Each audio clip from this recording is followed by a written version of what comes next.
APU. American Public University is proud to present Politics in the Workplace.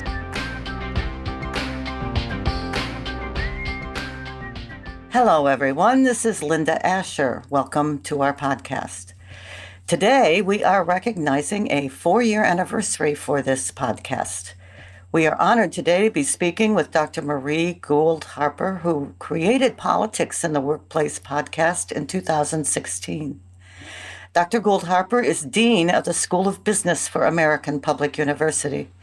She holds an undergraduate degree in psychology from Wellesley College and a master's degree in instructional systems from Pennsylvania State University and a PhD in business from Capella University. Dr. Gould Harper is a progressive coach, facilitator, writer, strategist, and human resources organizational development professional with more than 30 years of leadership, project management, and administrative experience. Dr. Gould Harper has worked in both corporate and academic environments, and she's a noted prolific writer, contributing articles in leadership, business, human resources management, and diversity, just to name a few. We have especially appreciated her steady and creative leadership this year in the challenges of a pandemic. Dr. Gould Harper, Marie, welcome, and thank you for sharing your time with us today. Thank you, Linda. I am more than happy to be here with you today. I'm excited about the fact that this podcast is still around after 4 years. Just to give you some history, the idea came to me during the last election, and we're upon the next election. I was concerned, being a former HR person, that a lot of businesses were going to struggle with a topic that was never spoken about in the workplace. All of a sudden, people feeling comfortable doing it on social media and bringing it into the workplace. So that was my idea and my desire for this podcast. I think I'm equally excited about the fact that you have taken over. I'm excited to see where you're going to take the podcast. I'm just happy that you agreed to take the baton when I passed it to you. Well, thank you. And it's been a wonderful experience so far, and I am very pleased to be continuing it. There is so much to talk about. The concept of politics is, people tend to think about, well, that means elections and who's running for office, and that is certainly all a part of the notion of politics, and all that does come into people's workplace dialogue. But it's about so much more. It's about leadership. It's about how people are living their lives. It's about family issues. It's about business issues. All of those things encompass everything we do. And the workplace is a huge part of how we live our lives on a day-to-day basis. And all of those bring issues that we can talk about here for the public to think about and for the things that the public cares about.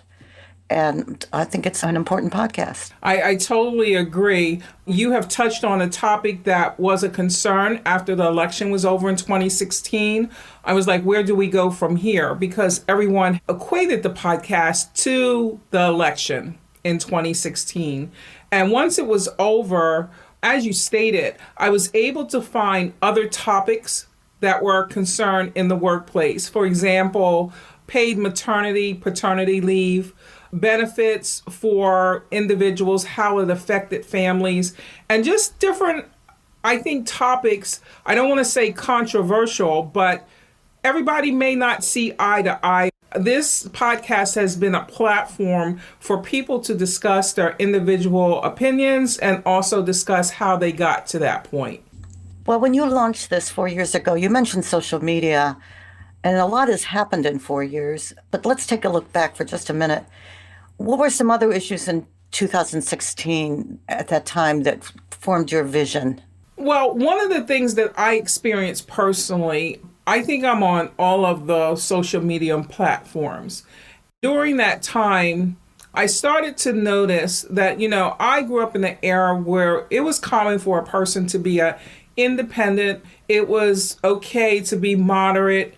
It was also in fashion to listen to other people and accept their viewpoints, even if we didn't agree with it. And I saw the tide starting to change, where people had their own thoughts and beliefs, and they share them on social media. And if people did not agree with them, they basically bullied them. I also witnessed how people that I had as childhood friends, as well as people I had worked at in previous jobs, how when their personal views came out there and you could see the opinions of people that they were friends with, it made you look at people in a different perspective. And I think social media is almost like the online learning platform. For some reason, and there's research out there, people, I believe, are more courteous and conscious of their behavior when they're face to face. Right. However, when they're online, they feel as though that you can't get to them. And so I think some hidden behaviors, toxic behaviors start to come out because there's no proximity. They think that you can't get to them. So I think that's one of the reasons why we saw all of the trolling and the disrespect to fellow human beings on the internet, especially with the different social media platforms. And again, my concern was that people were so conditioned in exhibiting that behavior. This was pre-pandemic, that they would take those behaviors into the workforce because it had become the norm. Did you see employers start to react to that, or did it just start to seep into the workplace in an insidious type of way? Well, I'm still attached to the human resource community. What I saw was a concern whether they had to revise their policies or write new policies to govern the behavior. Many thought this is common sense. People just need to respect one another. But they too started to see the reactions, even from some of their own employees on social media. And they wanted to be proactive and address it before it did become a problem in the workplace. So this behavior has branched out really, and not just on whether I disagree with who your preferred politician is, but it can be I don't like what you like to eat, or I don't agree with your choice of music. Yes. And it's interesting that you brought that topic up, topics other than politics, because during that 2016 election, especially around the holidays, it was around this time that year, we saw families split because of their political views, which was sad. And it made some of the holiday celebrations a little bit tense. And as you just mentioned, people began to classify individuals not on distinct topics, like what you said, what do you like to eat? They started classifying you by, are you a liberal or a conservative? And if you fall into that group, you can't possibly like. So they defined you based on where they saw themselves. And if you weren't in agreement or a part of their group, you were on the opposite side with anything. Do you think that has seeped into how employers behave? For example, recruiting. Are there employers, do you think, that are looking for employees that are going to be on the conservative or liberal side of the thinking mentality? Now I want to go back to my HR days and then using that experience to pretty much tell you my perceptions of what I see. Excellent. First of all, if you think about some of the stories that we have seen about executives in 2020, just because of controversial issues that may have come up, you have seen where some of them have struggled with, what do I say, how do I say it, and how do I not offend anyone? So I think at the top leadership part, you have a discomfort level, but there are some people who are attempting to communicate how they feel and the direction the company should go into. Now, with this pandemic, that's the one thing about business. I think there are leaders who understand the social issues that are occurring in the guise of politics. But at the same time, they're trying to figure out, how do we get our business back on track? I've seen articles where, I forgot which company it was, but one of the executives came out with a memo, and I don't think it was his intent, but how it was perceived was that he was saying, let's just focus on the business and leave the social justice issues alone. Well, for some people, you can't do that because it affects them on a daily basis.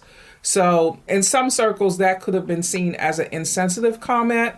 But I think he originally started out with the right frame of mind. It's just how the message came over. In terms of hiring, there's always been a problem with hiring. People tend to want to hire individuals that they can see themselves in. And from a business perspective, why I personally think that may not always be the way to go is because a company's client, customers, partners, whatever you want to call them, it could be a diverse population. So people who you are depending on funding or paying for your services may be different than you. And they may want to see people who are like them. So what are you going to do?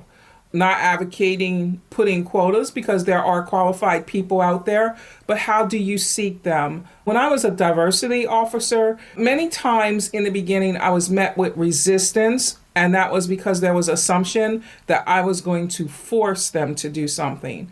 And my response was, I'm not going to force you to do anything, but I am going to show you how to meet, how to court those individuals that you say that you can't find, and expose you to individuals who are different than you are, not just in the demographics, but also in the way that they think, their backgrounds, the thoughts that they can bring to the table. And I found that to be extremely helpful when doing that type of work. You just have to get people to see people who have come up with a different background can have some of the same interest as you, even though you got to point B different ways. Something you said is triggered another thought, especially with the social media angle and how that can play into business and like-minded versus different-minded thinking. And that's this. I have seen more than ever, at least to my observation, more than ever, postings on social media, whether it's Instagram or Facebook or something else, people saying, I'm not going to buy from XYZ company because I have now read that this company is not sensitive to women or doesn't like to hire women or doesn't like to promote women. That's an example. I just saw one today on that. I'm not buying their products anymore. Now, I don't know if that company that was mentioned has that mindset or not, but it was certainly the perception of the poster. And if that kind of thing goes viral on that company, it may already have, that's going to affect that company's sales. Exactly. And that's why I know from a personal standpoint, I've talked to family members and friends about what they post on social media.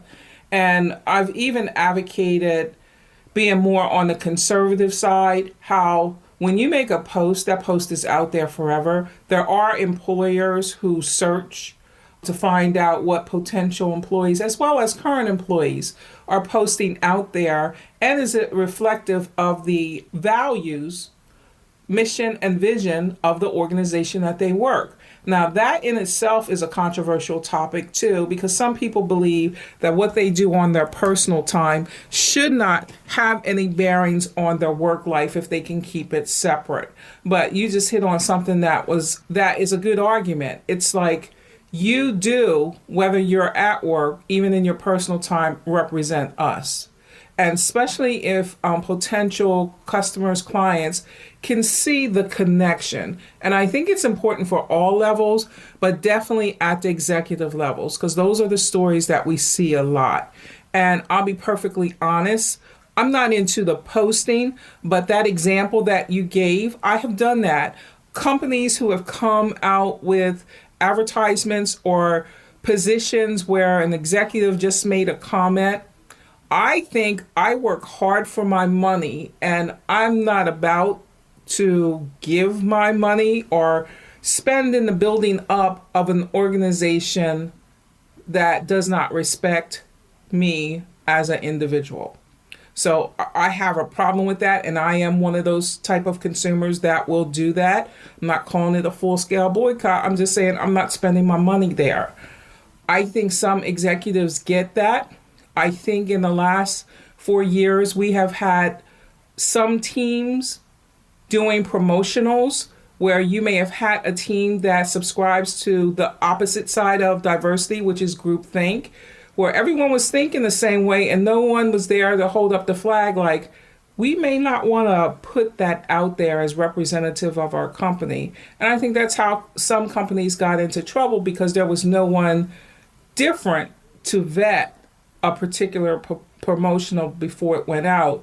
Therefore, the team didn't realize how some of the things that they thought were okay were seen as insensitive by various groups in the community at large. And that hits on a very key point, and I think it's going to be even more of a key point with the influences that all business and people personally have as a result of this pandemic. It has challenged the way we all have to think about things in ways we would never had to think before. Exactly. Whether it's business or how you do your shopping. You mentioned a few minutes ago about the need to have people in an organization that don't think exactly like you do. If you get so insulated in your thinking, you don't get that different perspective to understand that there may be customers that think a different way or the employees that think a different way. And you could end up with a big surprise at the worst possible time. Exactly. I remember when I was in HR and trying to coach some of the executives, it was common to see people. We would have a new batch of hires, and some of the executives took to certain people because they reminded them of themselves when they were starting their careers. And I was like, that's good and fine, but it would also be helpful if you could find someone that wasn't like you, that did not have a background like you, to see what you can learn from that particular individual. I personally believe that you can learn something from everyone, and the person doesn't have to be like you. I know that's why I like to meet people. I love to meet people who are different than I am so that they can share their experiences, because I just find that fascinating, and I do recognize that everyone brings something to the table. You just have to have the time and the sensitivity to find out what it is so that you can work together. That's how you do a team building. And by the same token, those people can learn something themselves from you. Exactly. It's a two-way communication. Let me shift gears just a little bit, although it's a related topic. Talk to me about leadership, especially now. And we looked at the 2016 perspective, and I think we've seen that the things that you identified in 2016, especially with the social media, correct me if I'm wrong, but haven't things worsened in terms of the divisiveness and maybe even the bullying aspect of how people are viewing each other in the last 4 years? Yes, it has. And as I mentioned before, for some people, what may have been a shock factor in 2016, in 2020, it's seen as the norm. And people can become very hostile to individuals who may think different than they do. Now, what I think that's interesting about 2020, and please stop me because you're about to get me on my soapbox, and also where I'd like to see the School of Business go, and that is we have experienced something that we have never gone through before, and that's the pandemic. Exactly. That's where I was going. Stay on your soapbox. Now, this is where I become very opinionated, and then some people may disagree with me. When everything first started to occur, everyone, I think, went into shock and wasn't sure about what to do. But the reality of the situation, what kept a lot of people holding on with a sense of hope was subscribing to the thought, let's just hold on, we'll get back to normal. I always challenged that comment because I was like, we're not going back to normal. You can't go back to normal. It's almost as if we were on a course and something was altered, so we have to adjust, which is the definition of change. And I thought, and I still think, Even when there were companies who were coming up with plans on how to get their employees back to work, some of them started, then they had to send them back home because they didn't think it through. I think there are a lot of leaders too, are like deers in the headlights. They've never experienced anything like that. They have a resume that shows how wonderful they have been, but they have never had a situation like this. So I think in certain sectors, we have leaders who are not used to moving forward when we're in a crisis. That's a different skill set. And a lot of people have never taught that. They have just taught, yes, you have been identified as a leader. We will groom you. We will build on what you already have. You will progress. But they never threw those chaos situations in there. Or if they did, they were what I call the baby ones, nothing that's at the magnitude of this pandemic. Therefore, we have leaders who are unsure of themselves now, don't know which direction to go into. We have some leaders who are depending on their past successes, but becoming frustrated because nothing seems to be working. And then you have your leaders who are like, let's start where we are and see where we can go next. And those are the ones who I think are being very focused. You're not hearing much from them because they're thinking about what is going to work. But I also think that particular group has accepted, I need to move forward. I can't try to grab from the past and, take something from the playbook and just tweak it a little bit and think that it's going to work. I need to focus on our given situation, what seems to be a feasible direction in terms of our operations as well as our employees. Case in point, working from home. In social media, I spent years battling the people who said working at home will not work. Well, I've brought up, it has worked for a lot of people, but not because people have finally accepted it, but they had no choice. If they wanted their business to survive, they had to at least entertain the thought of letting employees work from home or shut their doors. All right. It's time for a break. Don't go away. We'll be right back. At American Public University, we believe that higher education can unlock higher purpose. So we offer 200 modern programs for those who want to make a difference. And we believe education must adapt to students' needs. That's why we've made it accessible through online classes and flexible with monthly program starts. American Public University, within reach, without limits. Learn more at americanpublicu.com. We have been speaking with Dr. Marie Gould Harper. So if you were to describe the leader, that quiet leader that you mentioned, who's looking forward, how would you describe that person? I think individuals that fall into that category are optimistic yet realistic. I think that group also, they're not afraid of failure. They want to try different things just to see if it works. And if it doesn't work, they're going to dust themselves off and get back up and try again. Those are also people who believe that teamwork can make a difference. And I also think that group acknowledges that diversity of thought, which is another one of my favorite topics, is important because you have to hear different perspectives to see what are different options you may have. And I think they see the value of putting people in teams so that they can work together to come up with different solutions. And they're not relying on themselves to have all of the answers. So they're very realistic about their skill set, and they see the value of listening to other people at all levels to come up with the solution. I think that that's an excellent description. Diversity of thought. What does that mean? For me, what it means is that a lot of times when you think of diversity, just how it was introduced, there's a certain body of individuals who believe, oh, that's nothing different than affirmative action. So they focus on the demographics.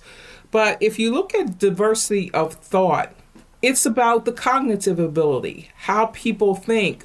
Why do they think that way? How did they get there? And that's when, if you talk to a person, and I know I do it, I'm familiar with personality profiles as well as different inventories to look at why people do the things that they do. And a lot of times I go first to the background. How were you raised? What did you see as normal? How is that different than how I think?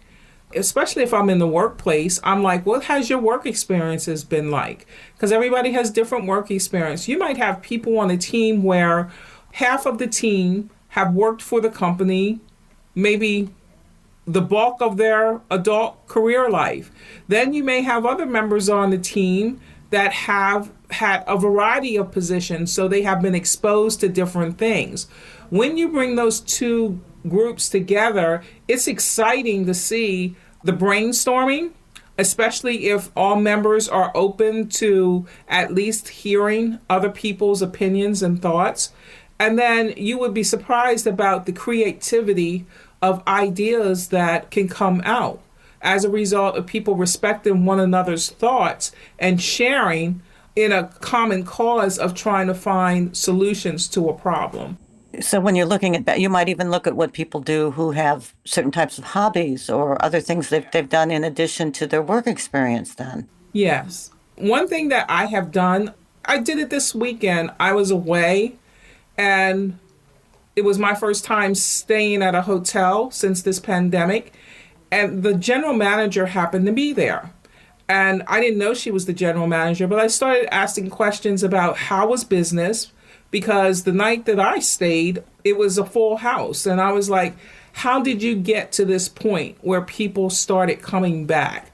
And it was having the conversation with an individual who's in the field that I've never worked in and never thought about the leadership or the operations, and having the conversation relating what she said to experiences that I have had, and then engaging her in conversation about how she saw the future. She was very optimistic, but I think part of it was to have someone who was not a part of her world appreciate what she did, showed interest, and could follow along with what she was trying to accomplish, because even though I've never done what she did, I could relate to the steps of leadership she was applying. And I was able to engage her in conversation. And I think that's all anyone wants, to share their ideas, to bounce their ideas off of people who are not a part of their inner circle or work group. And I think that's how we're going to do it. One of the complaints about working at home is, how do you have the collaboration? Well, collaboration doesn't always have to happen in your immediate work group or the company you work for. It could be people in your community, or as you travel, individuals that you meet along the way. They could be sounding boards. We shouldn't just think in terms of a box of it has to be this type of people. You just mentioned you were out doing some traveling for the first time. Did you get a feel for how things are going with the pandemic recently? You mentioned the hotel. How did you find businesses in general in your observation? It was interesting because I crossed a couple of states, and I have to say it depends on where you are. Because I've been to some places where I'm like, wow, you would never think the pandemic hit here.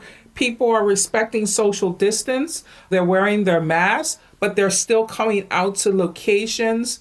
They're respecting space. And when I say that, I meant in terms of stores, restaurants. One of the things that I've seen with restaurants, some may feel differently, but I see the creation of 3 different types of ways that they can do business. They can focus on trying to bring more people in actual dine-in, or they have partnered with places such as Uber Eats and Dashdore, where it's become people want the food delivered to their homes. I've seen the curbside, and then I've seen people who just want to walk into restaurants to order the food, but not necessarily stay there and dine. I've seen the menus change in terms of they're recognizing that people may not want to cook, so they're ordering full meals for the family. So they have changed their menus into what they call bundle. And it's almost using your local restaurant like someone who has decided to use a service such as Home Chef or HelloFresh. The only difference is It's just someone else that's cooking the food for you, and it's restaurant food. So people are still getting the different social interactions without compromising themselves and thinking about, well, is it safe to do that? So it depends on where you are, and people are doing different things. And like I said, this was my first time staying at a hotel. The hotel was extremely clean. They were exercising social distance as well as wearing masks in terms of the other people who were staying at the hotel and the staff. And I appreciated that. So it was a good experience for me. I appreciate you sharing that, because a lot of people are still not doing a lot of traveling and don't have a sense of real life viewpoints of what's going on. And if you've crossed a couple of states, that's a good snapshot, I think, of how things are doing. The restaurant idea, I think, shows some innovative thinking that's not only good for their business, but is also helping the community. Exactly. That's a two-way win-win type of approach that's really good. I'd like to ask you something else, Marie. We've been talking about dealing with how we respond to the divisiveness of the social media situation and how people are generally reacting to each other, at least in that kind of forum, and how that might be coming into the workplace for employers to deal with. And then taking that to the next step, which is how leadership, as you very insightfully put it, needs to be looking forward and reorganizing its vision on how to respond to things like the pandemic. But just as we're not going to go back to the way things were pre-COVID-19, there are other things, I'm sure, on the horizon that are not going to be easy to deal with either. And how do we as educators work with students and the community to do better preparation for thinking and planning for these things? Well, that's exactly the direction that we want to take our different programs. We wanted to lay the foundation. We've been doing this all year, especially since the pandemic occurred. We see this as the next level of crisis management. Many people were not prepared. They may have prepared for if an incident occurred, but I think there were few, if not none, that were prepared for something that came on so quickly. And I think, especially as the School of Business, we are obligated to start retooling individuals with how to respond in terms of the operations of an organization, as well as how do you manage the workforce. So there's two type of levels, and how we're going to do that. The business programs are going to focus on crisis management, digital workplace, just everything that relates to the operations, the organizational design of a company. How do you get the work done? And our management program is going to focus on how do we get people to work together, especially as teams, so that we can have that diversity of thought, that people can share their ideas, especially people who think differently. What are our options as a result of these collaborations? What should we go forth with in the short term and in the long term? I just heard a great seminar on humancracy. I think that's the pronunciation of it, but it's basically pretty much being open to everyone participating in the decision-making process. That's how I took it, because a lot of times we are dependent on a hierarchical framework in organizations, but when you're going through a crisis, you really don't have time for that. You need to figure out how are you going to continue to survive. And that takes the efforts of everyone involved at all levels. So you don't get into, well, I'm not the vice president, so I can't give ideas. If you really think about the definition of leadership, it's anyone who can get people to follow them or show some type of influence and motivation skills, good coaches. That's not always the people that we appoint into leadership positions. They may be good managers, but they may not be good leaders. So I think it's equally important that organizations identify who really are the leaders in your organization, who could get the employees motivated without a title. and then just putting people in groups so that they can have the opportunity to interact with individuals who may not have the same thought process. And I think that the more that we do this, and even as educators promote that even in the classroom, like, for a particular assignment, I remember I used to do it with human resources, might come up with one policy and let the class talk about it. Well, they come from different backgrounds. They come from different geographic regions. And it was interesting to see how you could introduce the concept and people shared how they would do it in their particular companies. And I think the biggest aha moment was the reality that not everyone did it the same way, but that was okay because there was no one size fits all. And I always thought that was the best learning experience for the whole class, was for them to accept that different companies did things different ways, and it could be the same concept or the same policy. And a lot that went into it, I talk about individuals and their backgrounds, but in organizations, it's like, what is the culture there? What is the culture in the region that you live in? What is acceptable and what's not? And one of the examples that I like to use, everything you do in the Midwest, even on how you hire a person, is not necessarily how you would do it in the Northeast or the Southern region.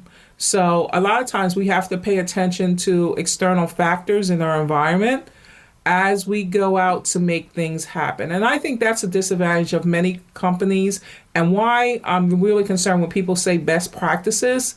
It's almost like TQM. Sometimes we like to take concepts and come up with best practices, and then people try to implement it how it was introduced in their companies, not paying attention to the culture. And that's an excellent point. That can apply to any best practice application.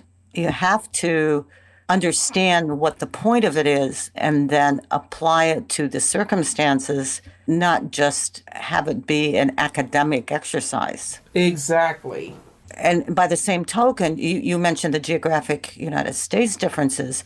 For many companies, that's going to hold true even more dramatically in the global aspect of how they do business, because they have international locations and connections. And even if they're not located outside the United States, they very likely have cultural differences that they have to deal with in terms of customers and partnerships internationally. Yes, that's why one of my favorite expressions is, when in Rome, do as the Romans do. Yeah, some of the oldest aphorisms are so true that they last. That's why we still know who Confucius is.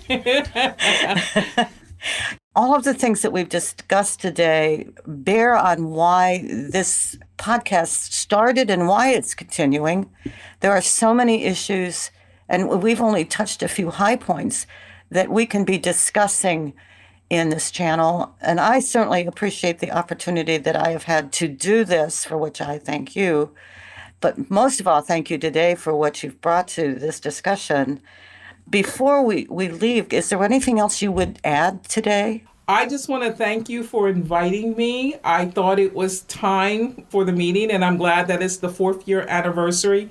But as I mentioned, I'm excited about the opportunities that we have, and I'm excited what I believe that the School of Business is going to offer in terms of how we can assist the general population for making it through this pandemic. Well, your leadership has been wonderful, so we all appreciate it. Thank you. And there's some very exciting things going on. I can attest to that. So thank you again. It's been such a pleasure. Thank you so much, Linda. We have been speaking with Dr. Marie Gould Harper. This is Linda Asher, thanking you for listening to our podcast today. For more information about our university, visit us at studyatapu.com. APU, American Public University.